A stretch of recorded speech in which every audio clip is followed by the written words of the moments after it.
This is Histories and Mysteries. I'm Ashley. I'm Jessica, and I'm having issues with my microphone. I always catch you off guard. I'm like fiddling with this thing, and you're just like, oh, I'm just gonna start. It was too late. My finger was already mid push when I noticed. Fend for yourself. So anyways, on this week's episode, Ashley is going to be talking about the murder of Mercedes Williamson, and apparently it's super sad. So it's pretty sad, yeah. Sorry. And I'm going to be covering a listener suggested story. Ooh. It was Ashley, the girl that gave me the jokes last week. Oh. Yeah. Us Ashley's got to stick together. Oh, yeah. And she's in the North Pole. She's in the North freaking Pole? Yeah. What is she doing there? She's technically like Alaska, but it's like the North Pole. That's what she told me. I don't know. She said that they have Santa Claus as their mayor or something. I don't know. That's adorable. So is her city called the North Pole? Is that what it is? I don't know. That's super cute. Ashley, will you explain that a bit more? Yeah, because I'm like confused, but because I know like the North Pole, the actual North Pole, I don't think there's any land on it. So I was thinking, except Santa Claus is there, obviously. Yeah. And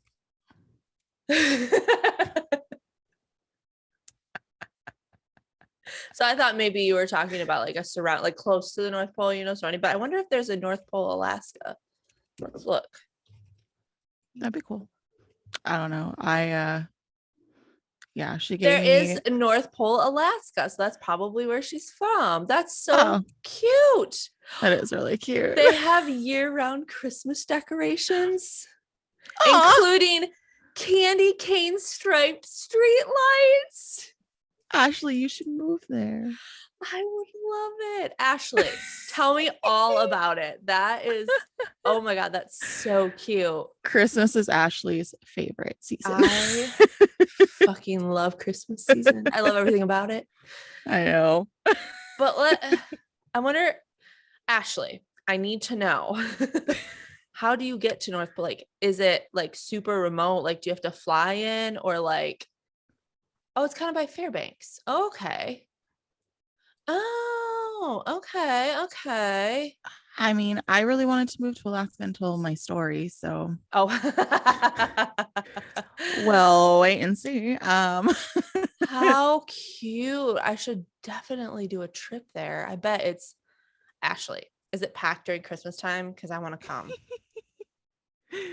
Oh my God, how cute. They have a North Pole school.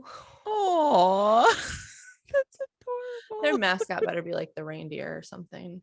Oh, it looks like it's a knight. That is a sad waste of fun. It could have been like an elf or something. Yeah, that's a waste of fun.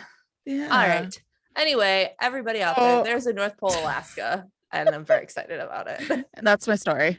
The end. The end. No. So I'm going to be talking about the Alaskan Triangle. So it's kind of like the Bermuda Triangle, but it is sort of worse. Creepy. I've never heard of that. Yeah. And then next week I'll go into another story that she sent me that's related to this story. Okay. Oh, I'm so excited. We'll go from there. So this week's kind of short, but I think there's like a lot to unpack in the short story. Okay. So I think we're gonna have a good time with it. It's really fun.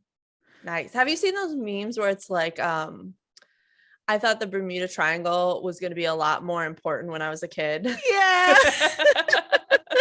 Yeah. It's so honestly true. So worried about it. Even sharks in the pool. Like, just we used to go to this cabin in Michigan on a lake, and when I was little, my whole family went, like my grandma, my aunts, my uncles, my cousins, and my two older cousins, Kelly and Katie, convinced me that there were sharks in the lake. So I was scared to go swimming. Were they older cousins? Yes. Yeah. Yeah, I think so funny. I think they're 4 or 5 years older than me. So Yeah, they they would have just been like didn't want you. teenagers. They just Yeah. didn't want you bugging them. Probably, yeah, because I would have been, yeah, because if I was like 10, they were like 16. Yeah, they just didn't want you bothering them. You little annoying shit. And then one time I was cold from swimming, so my toes were kind of purpley, you know, like when you get cold. Yeah. Yeah. And they said they were going to fall off, so I had to get Yeah, they just really didn't like you. You might need to bring that up with them. Literally. I love them now. We get along very well now. So that's good. Yes, but I'm sure they didn't want all the little cousins hanging out with them because they were the older ones. So that makes sense. Anyway, so my story I got from a documentary called True Crime. It's on MTV. It was actually really good. Oh, good. Yeah. And I started out wanting to do a different case, but it was on True Crime MTV UK. Oh. And I couldn't get the documentary. And like when I was looking up, I was like, well, I can do it without a documentary, obviously. But when I was trying to do some research on it, there just wasn't a ton on it. So I ended up doing this case. And I got more information from NBC News and BBC. Okay. So deep in the woods of Loosedale, Hold on. We're off to a great start. Because I wrote Missouri. Oh, and that's not accurate. But I'm pretty sure it was Mississippi. Oh my gosh. Oh no. I forgot how to look up. Oh my God. I forgot to look up the pronunciations of words in my story. So. Oh no. It's gonna be a struggle. Fun. Bear with us. Yeah, Mississippi. I don't know why I wrote Missouri. I was like, I swear to God, it's Mississippi because I've written it like several times, and I put a joke about Mississippi in here too. So okay. So deep in the woods of Loosedale, Mississippi, on June 2nd, 2018, the body of 17-year-old Mercedes Williamson was found. Mercedes was found under a pile of trees and limbs with numerous stabbings and a large indent in her skull. So she had been beaten, blunt force trauma. The violence of this murder showed that it was personal. And as with many small towns, the sheriff's department was also really, really small. So they immediately called in the FBI, which kudos to them. Good. Yeah. Another one. Yeah. Awesome. The FBI in this is really awesome. I was really impressed. Good. Yeah. Good. So Loosedale is a small town in Mississippi with a small town Mississippi mentality. Oh, really? Tell me more about Mississippi. It's ass backward. Okay. Especially right now. They're having some like super strict abortion laws, just very conservative. That's too bad. Well, and Mercedes was transgender. So growing up in a very small conservative town, transgendered, it was hard. But all of her friends said she had such an amazing personality. Everyone spoke about how wonderful she was, how funny she was. One friend even said that she could have been a comedian because she was so funny. Aww. And she wanted to go to cosmetology school. So that was kind of her goal. And she was very open about who she was. She didn't hide that she was transgendered. It wasn't like she was ashamed or anything like that. She was very open and very proud of who she was. One friend even recalled a day when Mercedes hooked up. This is so country. She hooked up a twin mattress to the back of a lawnmower and drove her friend around on it down the street. That is not where I thought you were going when you said hooked up. Oh, no, sorry. Yeah. Hooked up a twin mattress to the back of a lawnmower. So, just doing stupid teenage stuff. That's hilarious. I love that. And this same friend who rode around on the mattress, coincidentally, is also transgender. Aww. And he said he recalled when they were in 4th grade, Mercedes came to him and was like, I think I like guys. And he was like, I think I like girls.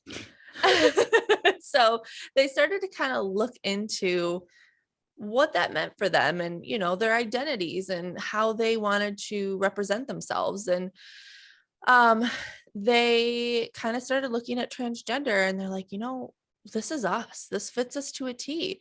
Yeah. And they were off on their journey, their transgender journey together, which is so awesome that they found each other. Yeah, in such a small Yeah. town. Yeah. That's amazing. Yeah. And he was like, it was super funny because she came over and she was like, you're probably not going to want your dresses anymore. And I don't want my boy clothes anymore. So you want to just swap? So they just swapped clothes. That's so funny. Yeah. I love that.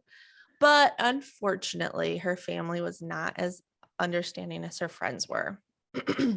In fact, the fighting and anger got so bad that at one point, one of her friends' moms said, Mercedes, you can come live with us. Aww. And her parents said, that's fine. It was That's great for her. She loved it. She basically kind of gained a sister because that was, her friend lived there, obviously. And so she kind of had a sister now. She was doing great. The mom loved her. Everything was good. But about a year later, that family had to move to Texas, and Mercedes' mom and dad wouldn't let her leave the state with them. What? Yeah, which kind of makes me mad because it's like not that they didn't want her, but you didn't accept her. Yeah. And this family did. Yeah. Yeah. So that's infuriating. Yeah. So her plan was to wait until she turned 18 and then she was going to head out to Texas and join them there. Oh, okay.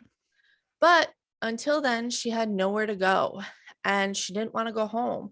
So she did what a lot of transgender youth do. And she started kind of couch surfing and kind of was homeless. Yeah. For the most part, her friend that she had lived with knew who she was staying with because, it's a small town. She knew the people. Mm-hmm. So she knew who she was staying with at different points. They, stayed in contact and all that stuff. But at one point, Mercedes was staying in a travel trailer with a lady, and the mom that had moved to Texas had no idea who this lady was. And so she was kind of like worried about it. Yeah. And this lady was a grown woman named Jeannie. And the travel trailer was in an area known for drug activity. Oh. And at this point, Mercedes started distancing herself from her friends as well. So I think she just kind of got into a bad crowd. Yeah. And I don't know, I want to think that the lady Jeannie was doing here's this teen that needs help and I'm going to help her, and she doesn't end up having anything to do with her murder. So I hope that's what it was, I'm really angry for the situation because, her parents didn't want her. Mm-hmm. And I know you said it's not like they didn't want her, but they didn't want her. Yeah. Because they didn't accept her. Right. And, it just makes me mad that they refused to let her leave. Right. But then didn't let her go back home. Well, and I don't know. They said that Mercedes didn't want to go back home. So I don't know whose choice it was. But if you're not accepted for who you are, is it really even a choice? Exactly. Yeah. Yeah. It's just, it's not. It just really sucks. You'd rather have your teenage daughter homeless and staying with some strange lady than either accept who they are or let them go to Texas. Yeah. Yeah. Yeah. It's baloney. So one day her friend in Texas was scrolling through Facebook and saw a news article that her friend had been found dead. So the first person the police spoke to obviously was Jeannie. She basically said that I saw a poor homeless teen and tried to help her out. That's why she was living with me. She said that the last time she had saw Mercedes was 3 days before she had been found dead. She said a car pulled up into her yard. Mercedes got some stuff out of her trailer and said, I'm going to hang out with this guy. Bye. And Jeannie said all that she could see was that it was a white male, but that's all she knew. Mm-hmm.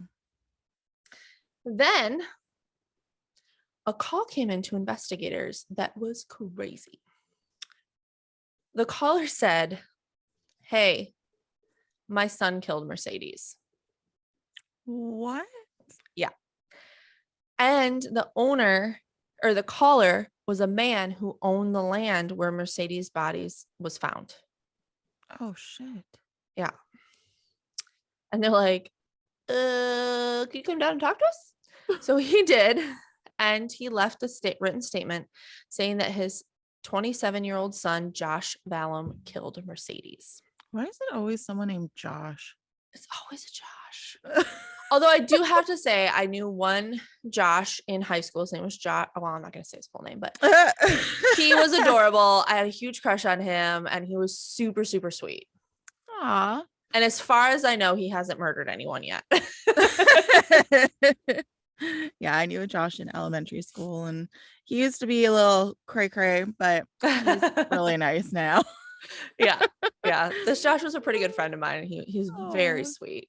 Good. So his dad said that Josh didn't live with him, but he did visit often, so he had a lot of access to the property. Bobby, the dad, said that he didn't know who Mercedes was or how she was connected to Josh, but he did say that his son called him and said, "I killed someone in the woods."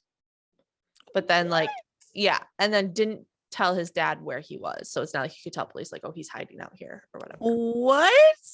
Yeah, I just feel like this is so matter of fact. Like, he called his dad's like, "Yo, I killed someone in the woods," and then his dad called the cops, was like, "Yo, my son murdered someone."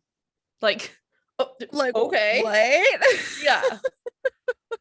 It's funny because I just saw a TikTok where you could hear this like kid sobbing in the background, and the dad's just reading a book, and like he said something like when your son is crying because his girlfriend found out he cheated and I was the one that told her.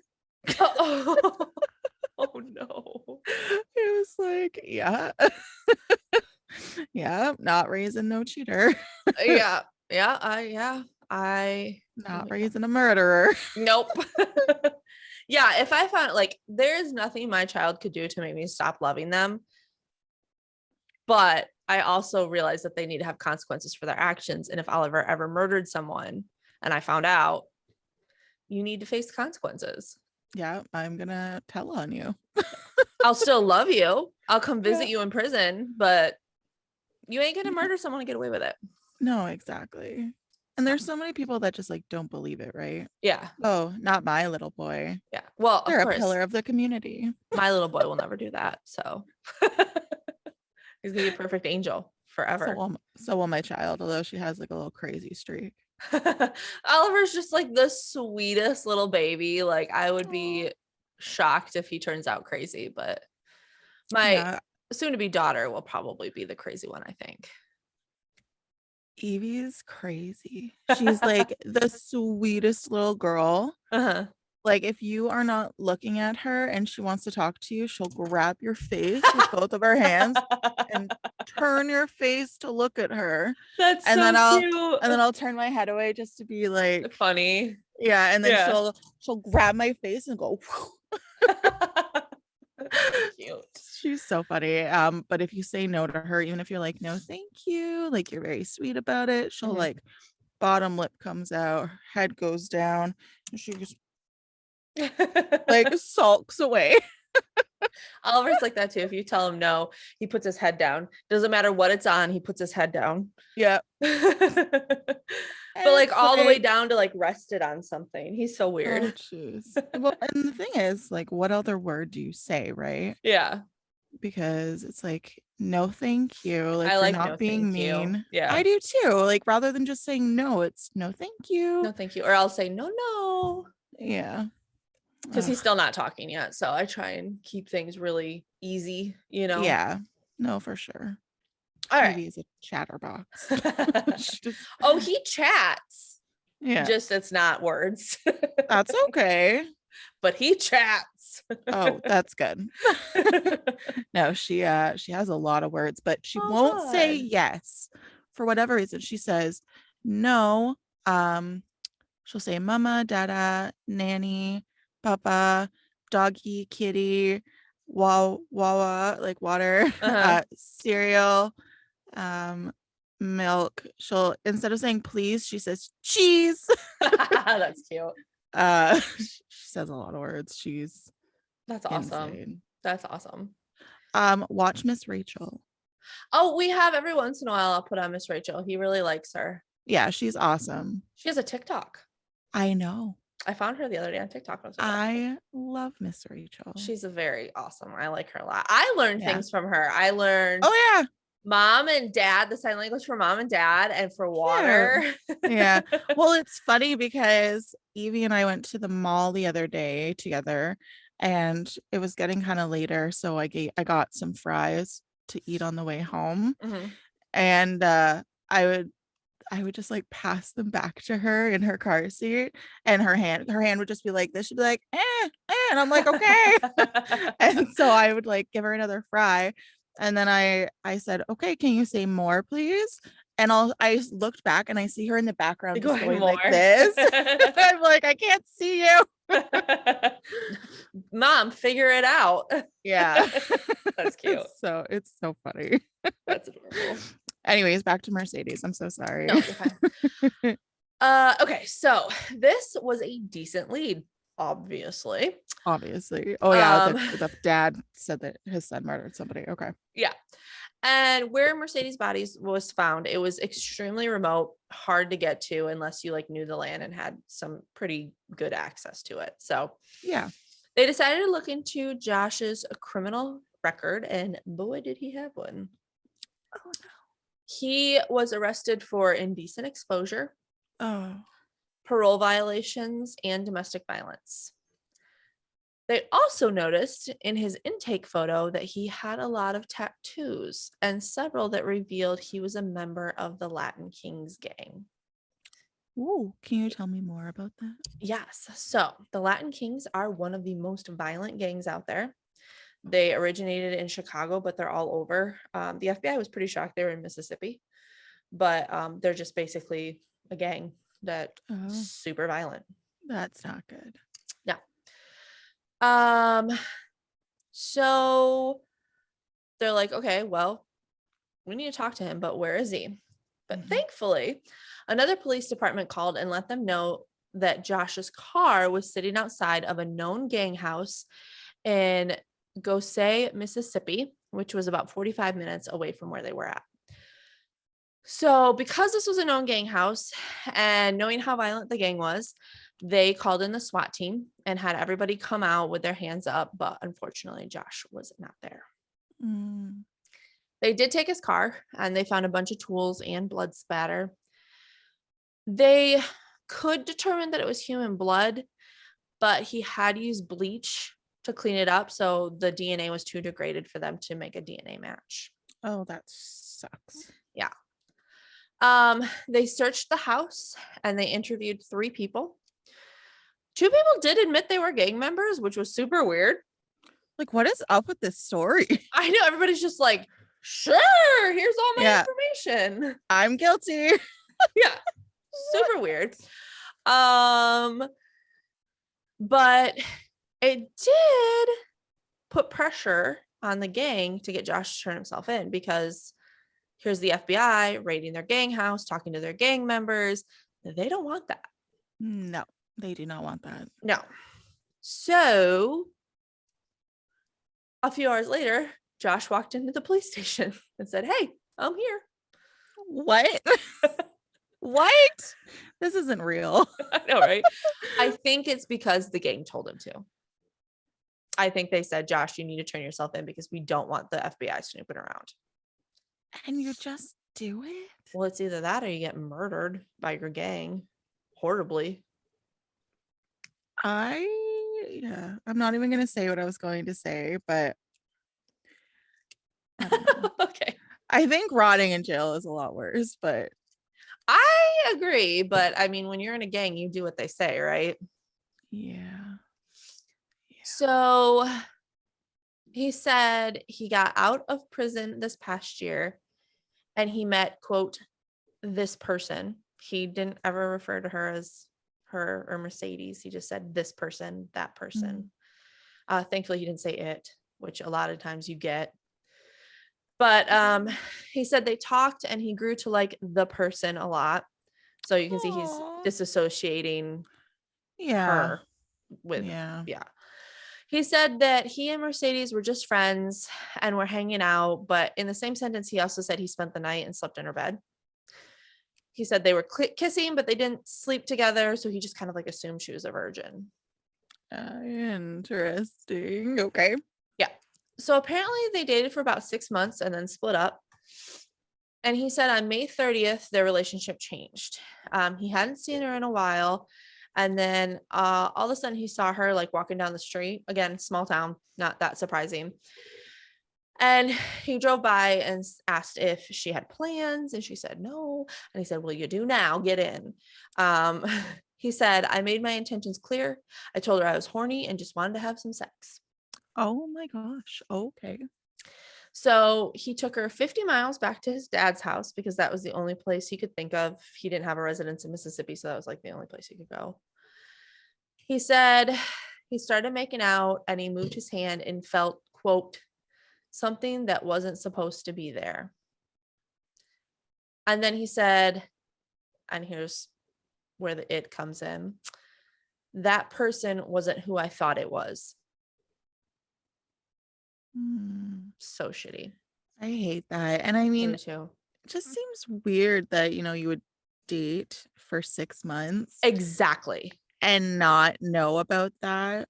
And if he's a gang member, like, I don't think he's waiting 6 months to have sex with someone. No. So he said that when he felt that, he blacked out of panic and rage over her being transgender. He said it was a blind rage, and he said it was the victim's fault. Of course he did. Yeah. But the detectives made a very good point. Not only, what we just said about being with someone for 6 months in a gang and not having sex with them, which if you're with someone for 6 months and you don't want to have sex with them, that is totally your prerogative. We're just saying, like, if he's in a gang, it doesn't seem like he'd be the type that would wait. Yeah, it's the typical MO, right? Yeah. But the detective also said that Mercedes as a person was very open and very out about who she was. Yeah. And he found it very unlikely that he wouldn't have known. But Josh was setting the ground for a defense strategy known as the gay or transgender panic, which is basically saying that the victim's gender identity or sexual preference is to blame for the defendant's violent reaction. So it's not really their fault, Jessica. I hate everything about that. Or babies. They just can't help themselves. Like, just admit that you like it and move on with your day. I know. But it does seem odd though that, like we said, 6 months of being with somebody, he would have known. Mm-hmm. So what made this time so different that he kills her? We're going to get into that. Okay. Yes. So did she say no? I don't think so. Oh. But this gay or transgender panic has worked as a legal defense strategy in a few states, including Mississippi, where it's given outright acquittals or like super lean sentencing, such as like 6 months for murder. Okay.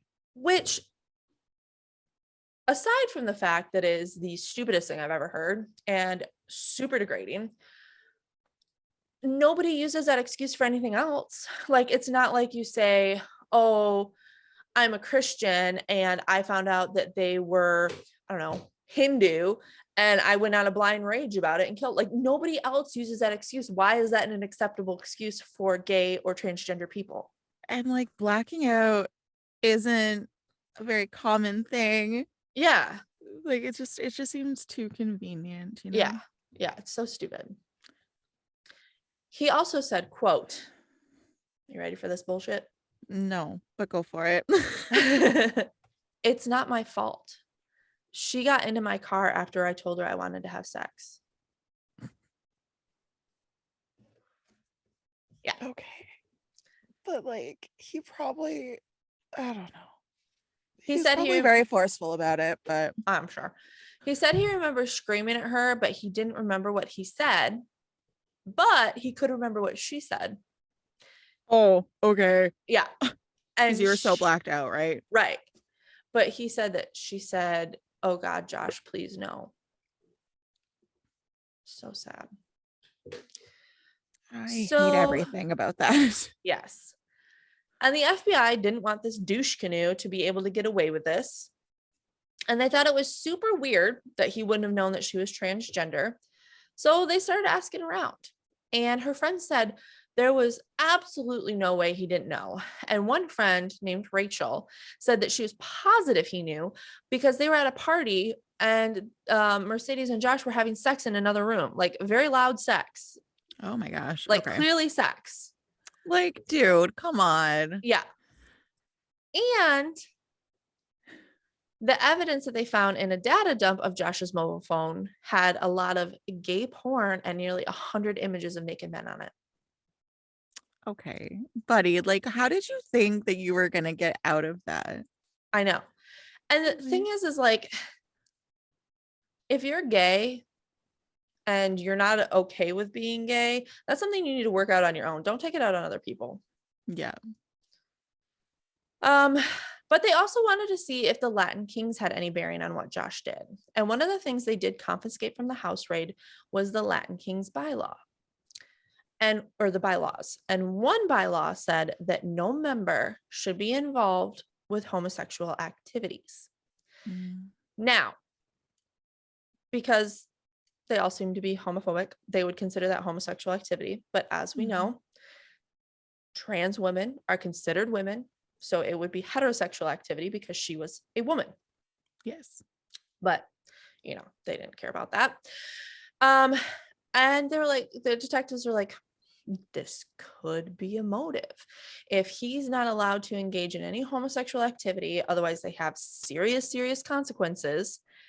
And they consider what he did with Mercedes homosexual activity, it could be a reason why he killed her, to keep her quiet. But okay. So they decided to talk to some of the gang members. And apparently one of the gang members said that Mercedes and Josh came to a beach party. And he had asked Josh if Mercedes was transgendered and started making jokes about her Adam's apple and her broad shoulders. And Josh denied it, but the gang member wasn't convinced. And he constantly made comments and jokes about it. So if Josh thought that they were like figuring it out, the quickest way to stop that would be to murder her. And then he didn't have to worry about it anymore. Or just like stop seeing her. Right. I'm saying in Josh's mind, not logically. But honestly, that's the thing. Like they're not very logical. Like just stop seeing them. Like, why do you have to murder them? Right. Just leave her alone. Move on. Yeah. Like I don't understand. It was like that priest that murdered his pregnant wife. Yeah. Because, like, yeah. So stupid. Ugh. So if Josh had killed Mercedes because she was transgendered and he was trying to protect his reputation, it would make it a federal hate crime. So off he went to court, but at his pretrial hearing, so this is for the state, not federally. So the state pretrial hearing, Josh confessed to killing Mercedes and pled guilty. And no one had any idea he was going to do this, including his lawyer, because you should have seen his lawyer's face when he said it. Really? He was shocked. Like it was absolutely hilarious. Gobsmacked. Yeah, he was like, it was hilarious. And then his eyes stayed big the remainder of what the judge was saying. So he was sentenced to life in prison. But Mercedes' friends wanted him charged with the hate crime because they said, you know, he did this because she was transgendered and no other reason. And apparently Mississippi state hate crimes do not include the LGBTQ community because what even is Mississippi?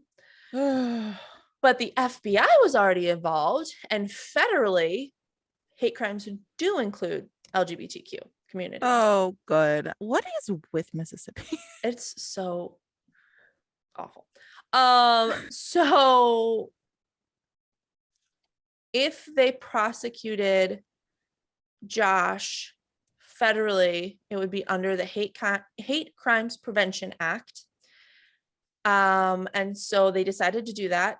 He said, not only to get justice for Mercedes, but also to send a message that you can't just murder these transgender men and women. Yeah. Just because they're transgendered. And they kind of wanted to send this message.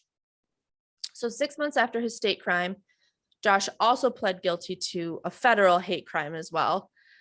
Again, they think that he pled guilty because the Latin Kings told him to, because they didn't want, because some of the Latin Kings were supposed to be called up to testify, and they were using the Latin Kings bylaws, and they didn't want to have anything to do with this. So they're like, you have to plead guilty. So he pled guilty. He was sentenced to an additional 49 years in prison, which at this point, this is kind of a sad statistic because this was in 2017. And at this point, this was the first time in US history that a federal hate crime for transgender person was convicted. What? In 2017. Really? Yeah. Holy crap. That's yeah, okay. Yeah, isn't that crazy? I hate everything about that. Yeah. And it's always funny because we always hear about, the American dream.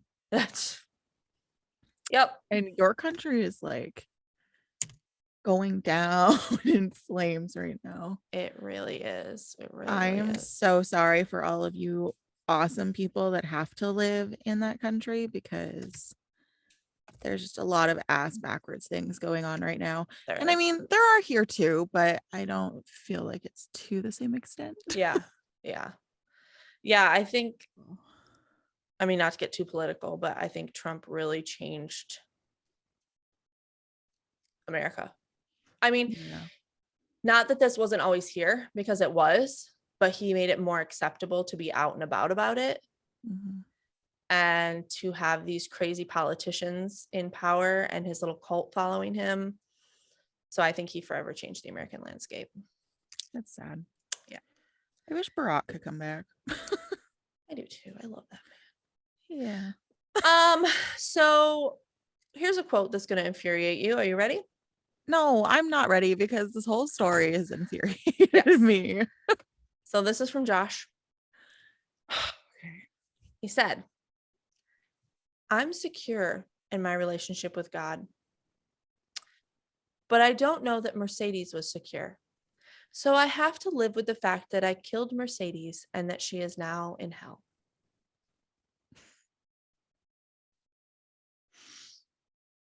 What? Yep. You're secure in God, yet you murdered somebody? Are you kidding me? Yep. And you're in a gang? Yep. Like, fuck you, Josh. Yep. So he's still in prison. Good. Yeah, may he will be in hell. Yep. And unfortunately, Mercedes' friends and family have to live with this. They're happy, that she got justice. They're happy that this, he got convicted of a hate crime.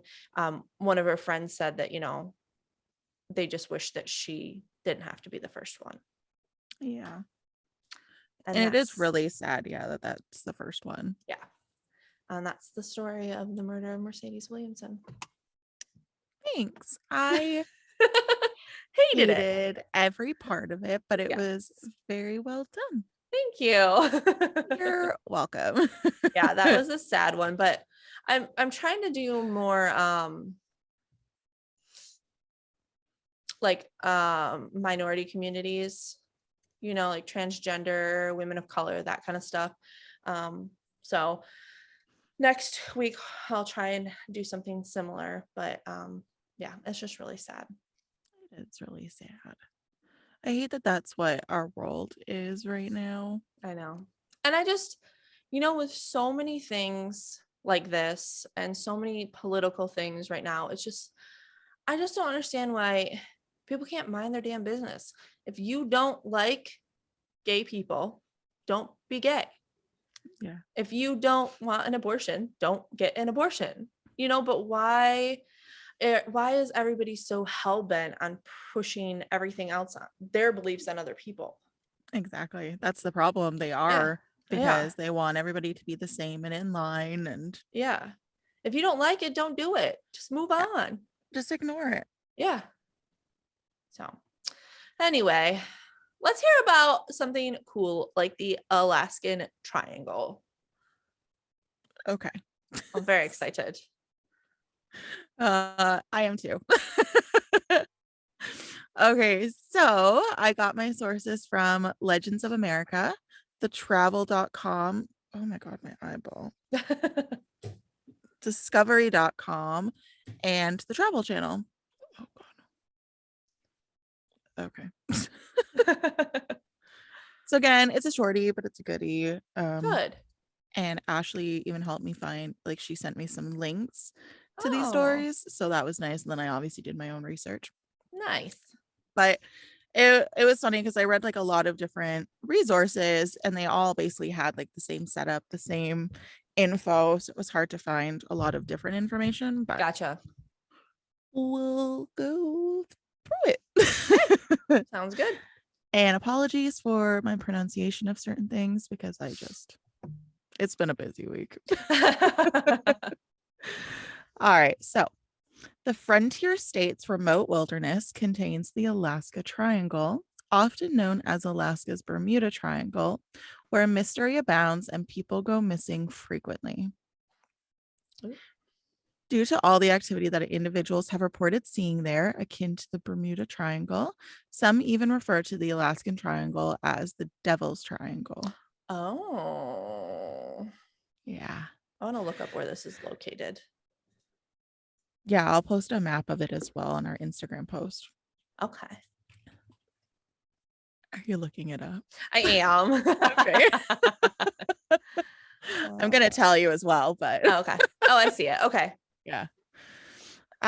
So the causes of all the disappearances have been attributed to everything from malevolent forces at work to mysterious vortexes. However, to this day, not a single hypothesis has been confirmed to be accurate. Interesting.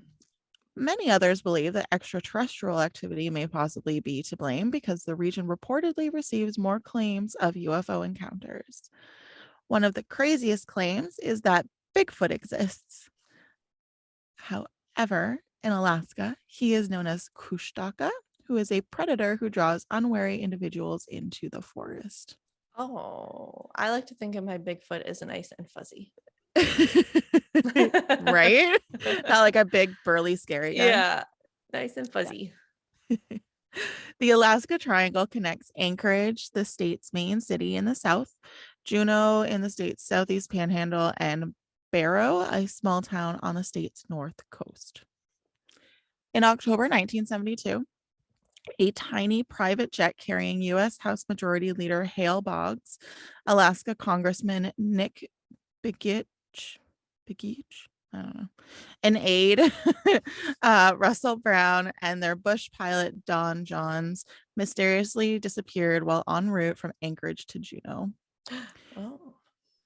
Over the course of more than a month, 50 civilian planes, 40 military planes, and numerous boats searched an area measuring 32,000 square miles. Wow. But no sign of the jet, the men, the wreckage, or any debris was ever discovered.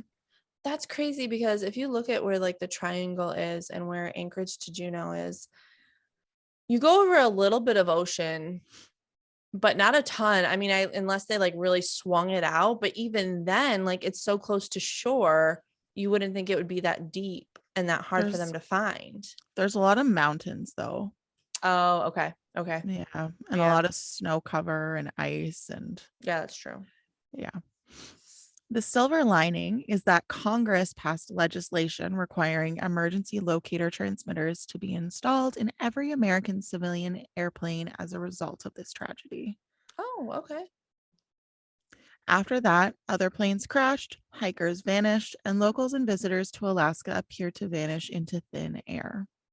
In fact, the Alaska Triangle has seen more than how many disappearances since 1988, Ashley? 500.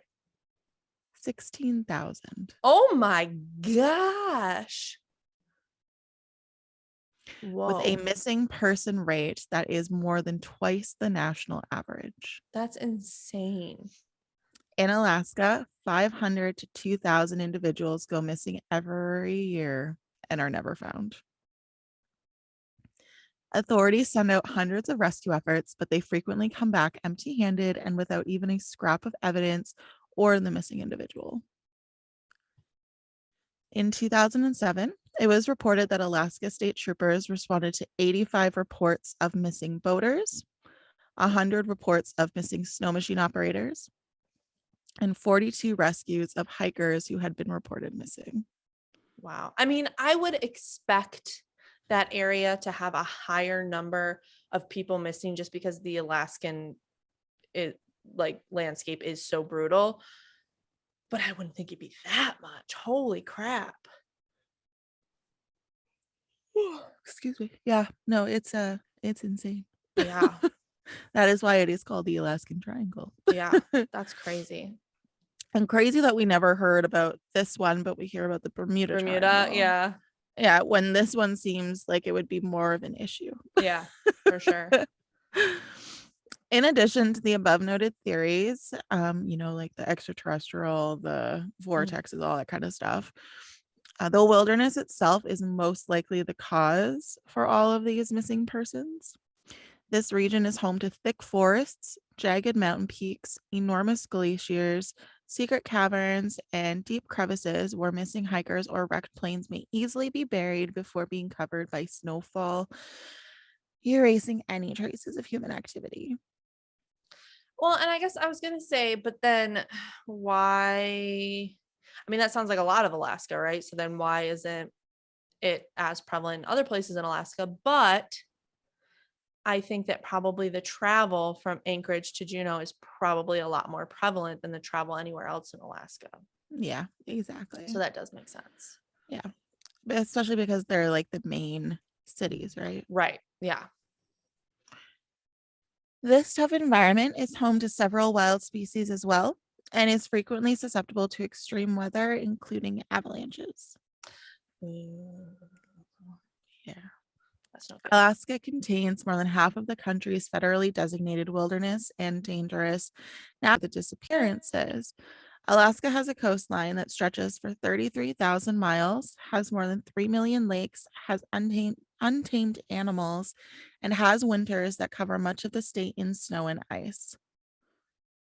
So, a state I very much wanted to see is now terrifying to me. Ashley? I don't know what happened. Can you hear me? Yeah. No? Ashley? You're muted and your mic is off. Well, you're muted and your video is off. Ashley. Ashley. Ashley. Hi, you're still muted though.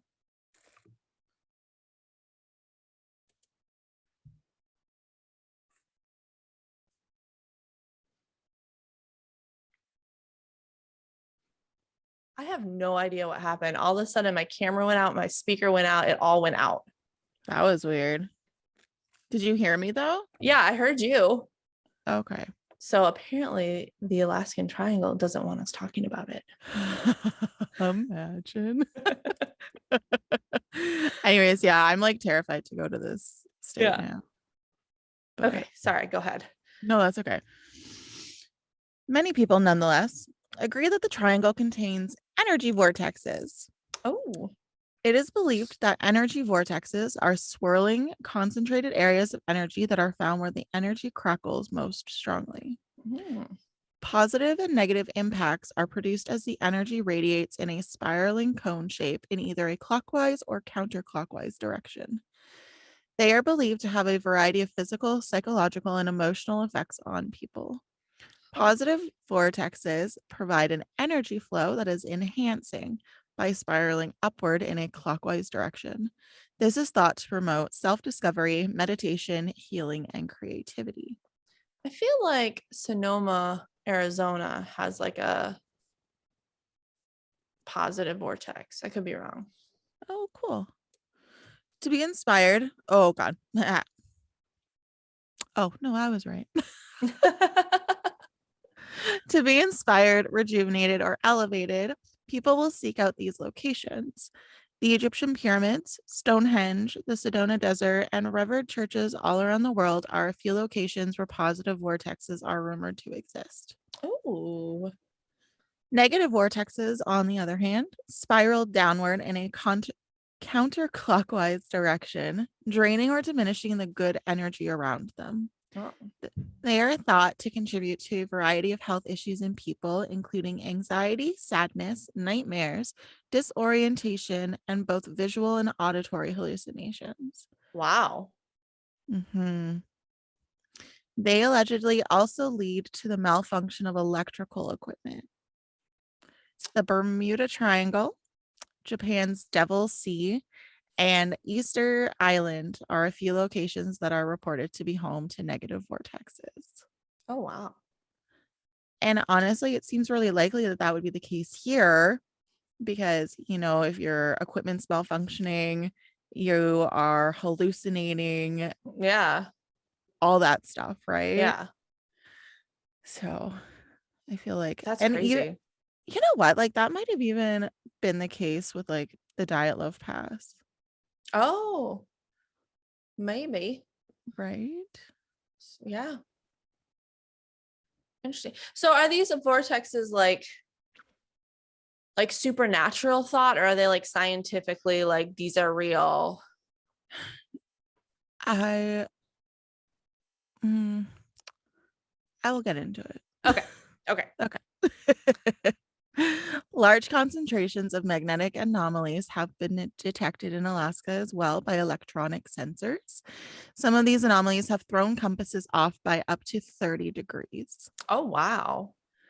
Additionally, several members of the search and rescue community have complained of dizziness, confusion, and oral hallucinations. Wow.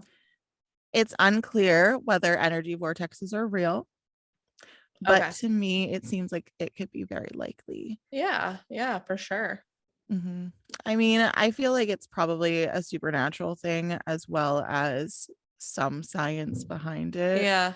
but it's probably contributed to the fact that they're in a higher elevation as well, right? Yeah. So kind of like Mount Everest, Hmm. the higher you go, the less oxygen there is, you're going to get disorientated, like Yeah. that kind of stuff. So, Yeah. That makes and sense. and even the compasses like with these anomalies as well, right? Hmm. And screwing up your compass, you're not going to know where you're going. You're a tourist to the area. It's Like, a dangerous terrain. yeah. Yeah, for sure. So, yes. Um, sorry. Do, do, do. Even though local authorities warn against going out into the wilderness, tourists don't seem to listen to them. And most of them are really unprepared for the ravaging and unforgiving outback of Alaska. Yeah. And honestly, like I don't blame them because I never would have known that. Like Yeah. Alaska it looks like it's this beautiful place, right? You don't think Hmm. that it would be super dangerous. And especially looking at the map, right? Like even you said, it just looks like there's water, but there's mountains and caves and crevices. Yeah.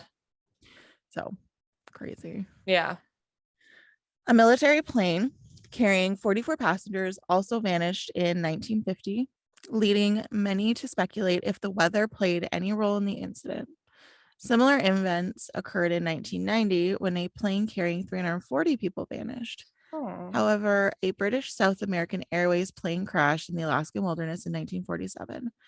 The wreckage wasn't discovered for more than 50 years. Oh, wow. Yeah. When it was, specialists were able to put the situation together. It was found that the plane had really had really crashed into a vertical glacier and upon reaching the ground created an avalanche that quickly buried the aircraft. Oh, okay, yeah. And I could see that Yeah, happening, several times. exactly. Wow. Consequently, the problem is not just the wilderness by itself. So, Yeah. the mythological beings that take on different forms are examined by author Dennis Waller in his study of an I'm not even going to attempt to pronounce this name. Okay. It's the name of an Indian tribe. Oh, okay. Um, and I really don't want to offend anybody, so I'm Yeah, not for even going sure. to attempt to say it. Um, and they're from Southeast Alaska. Okay. The Bigfoot of the Alaskan Triangle is known as the Kushtaka, which loosely translates to land otter man. I love that. That's great. I love that. Yeah.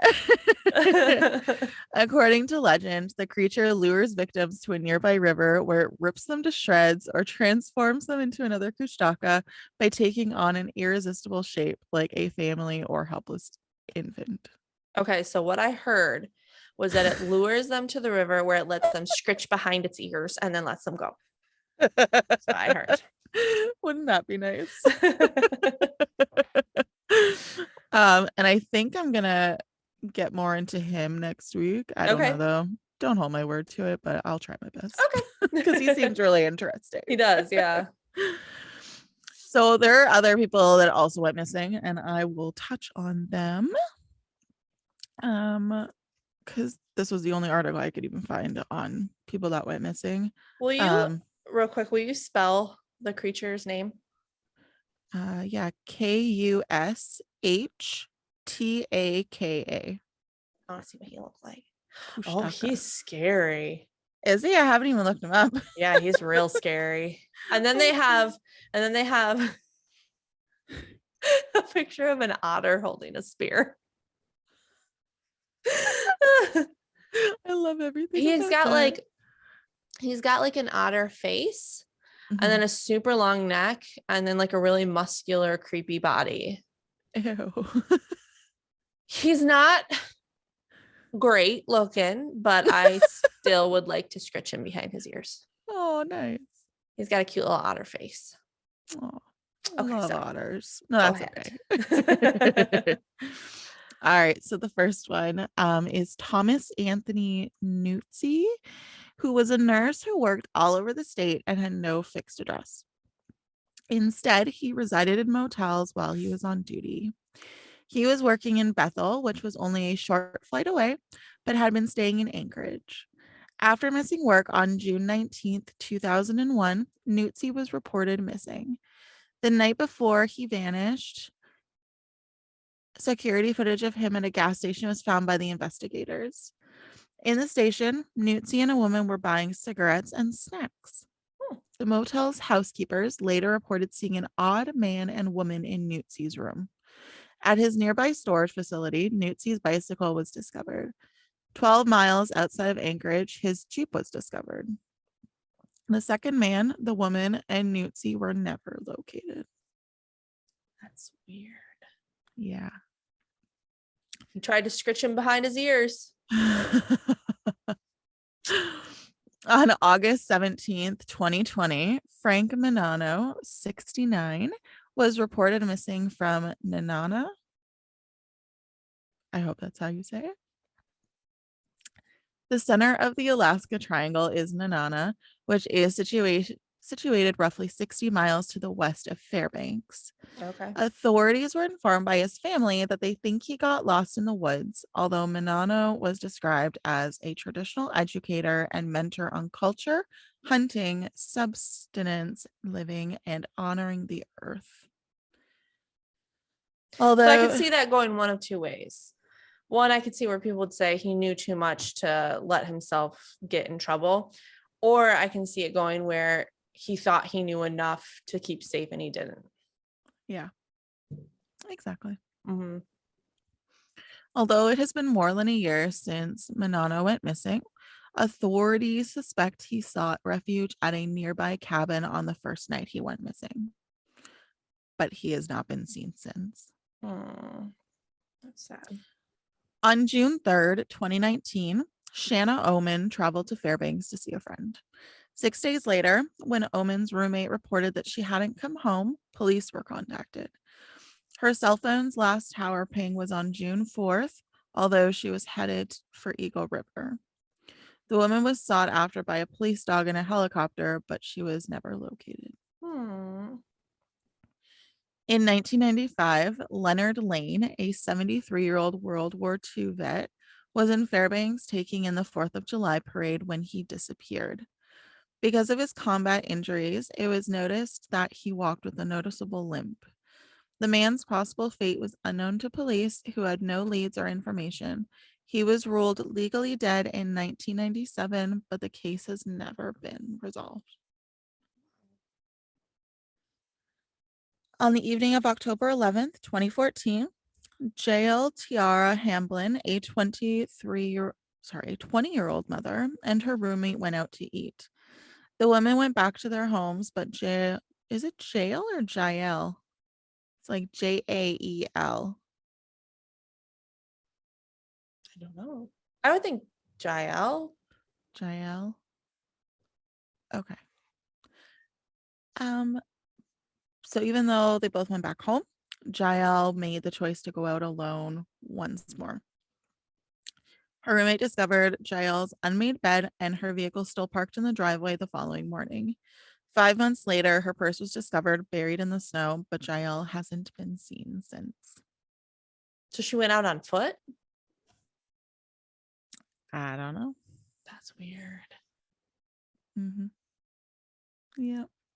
So that's my short story on the Alaskan Triangle, but it was like, That was great. yeah. Super interesting. What is your theory? My theory is not very fun. Okay, what is your theory? Just that it's a really tough terrain and people aren't always prepared for it and Yeah. stuff happens. Yeah, no, of course. And I think it's a combination of all of the theories. Yeah. Obviously the Kushtaka one is harder to, But it's my favorite. yeah, because it's the cutest one. See, that's my problem is like, I believe in like supernatural and stuff like that, but I'm also extremely skeptical. Mm-hmm. Extremely skeptical, but I believe in it. But you Or you're really got to prove it to me. Or you're just very fascinated by it. Yeah. And are skeptical about it, you know? Yeah. Like when you sent me the video of the orbs and I was like, looks like dust to me. And like, for me, honestly, I have never seen a video that I was like, yeah, that looks like orbs and not dust. So, honestly, the first one that went by looked like an orb to me, but then the second one looked more like dust. Yeah. So I don't know. I just thought it was creepy. So I just like, I like, there's this also like this viral video going around on TikTok of this guy whose attic door comes, he says his house is haunted, his attic door comes down, something falls out, the stairs come down. Yeah, no. Yeah, I was like, that just had a box on it and it fell out. Like, yeah, no, that doesn't seem like a legitimate thing to me. Okay, good. No. Yeah, I'm just very skeptical, but I love it. I love it all. And I do believe in it. Like, I do believe there's ghosts and stuff roaming. You got to prove it to me. I just found my Ouija board the other day. Don't you do it, Jessica. You know what happens. My Stranger Things Ouija board. Oh, cute. Yeah. So like, it's literally like how she had it in the first season where it with like the lights. Oh, yeah. So it's kind of just drawn on like that. It's really cute. That's cute. Yeah. I love it. Well, I had a joke and I forgot it. So, oh no. Do you have any jokes? I don't. Okay. Well, this was a pretty lighthearted story anyway. So, yeah. Except for the people dying. That's sad. It's just sad, but the triangle itself was pretty cool. Yeah. So if you want more of us lovely ladies, you can find us on Facebook and Instagram and now YouTube. And if you would like to rate and review us, you can do so on Spotify and Apple. We love reading all the reviews, whether they're good or bad, because the bad ones just make us giggle. Yeah. Or improve. Like if they're legit, Yeah. we'll improve. So But the one 1-star review we have, it's just so funny. yeah, so we laugh and joke because it's so awful, not because we think these things are funny. Yeah. And we hope our listeners know that. Well, and that's the thing. I honestly don't think that they are like a true listener. Yeah. Because if you listen further, we literally say 10 times an episode that we're laughing because we're uncomfortable. Yeah. Yeah. So we hope that you guys do know that, we don't think murders and this awful stuff that we cover is funny. We just try and bring humor to horrible things.